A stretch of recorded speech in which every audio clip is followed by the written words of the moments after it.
beshi ko! Naranasan ko na pala maging bombero. Salamat nga po pala, BFP Amadeo. At sa MDRRMO Amadeo. Tunay nga naman. Kabado 20. Ikit na malalim eh. Humihiwalay na ang puso ko. Sa nervyos. La, hindi naman ako nagkakape. Ay, talagang kabado 20. Ayun na nga mga beshi! Pero safe na safe naman kami. Kita nyo naman sa video. Hindi kami binibitawan nila kuya. Hanggang makabalik kami sa dulo. Ay magiging core memory po ito. Ay talaga salamat po. At pinaranas nyo sa amin ang mga gatino't pagkakataon.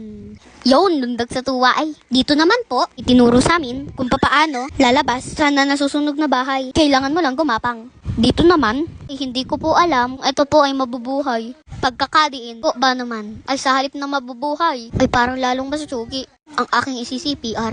Itinuro din po nila ang mga iba't ibang equipment na ginagamit ng mga bombero.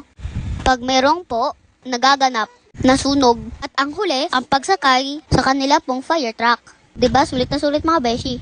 Marami po ako natutunan. Muli po, maraming salamat. Hanggang sa muli mga beshi. Thank you for watching.